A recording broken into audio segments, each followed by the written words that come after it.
Back to money now in a big way on Capitol Hill, where the financial crisis is front and center. Lawmakers hearing from the Fed Chair, Ben Bernanke, Treasury Secretary Henry Paulson. In a moment now, that's inside the Senate committee room.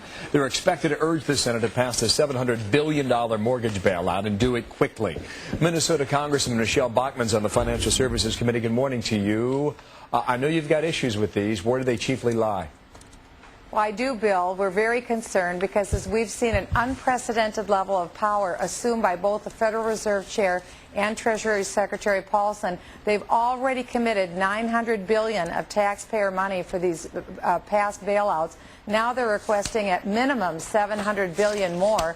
We don't know where that will stop. That's not the only answer for this crisis. Yeah, what is your answer? And you've laid this out in a few press release forms. Tell me in a nutshell, so we all can follow it, what you think the other alternative is. Well, the other alternative is to reject socialism and to embrace free market capitalism. And one thing we could do, Bill, I'm a former federal tax lawyer, we need to cut taxes. We could radically cut taxes, corporate tax rates. We're currently the second highest corporate tax rate in the world. We could cut that down to 25% or less, and we could immediately suspend or end capital gains taxes. So let me stop you there. So you're saying cut taxes in a significant way and use that money to help the government pay? Well, what we would do is we would cut taxes so that private companies could have more incentive to invest and grow jobs.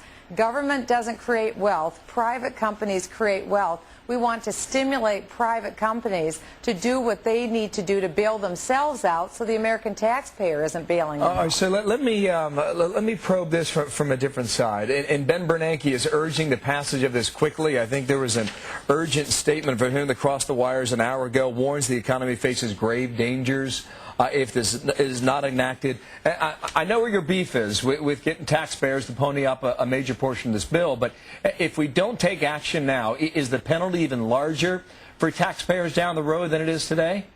That's what we're trying to determine right now, Bill. Everything that we've been told in the last few weeks is urgent, urgent, panic, panic. We have to act now. And again, we were told if we would commit $29 billion to Bear Stearns, all would be right with the world.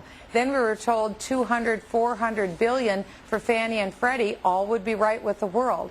Then we were told $85 billion for AIG, all would be right with the world. None of that panned out.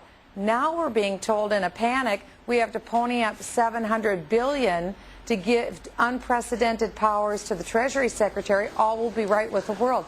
They haven't been right so far. Why should we believe that this is the antidote now? So what is the what is the cost then to the global economy and our economy leading that global economy if you don't make a move this week? Let's say this stretches into October. This is an election year. Everybody's running for their hide, trying to save their job come November 4th. Good morning. Well, the most important thing that we need to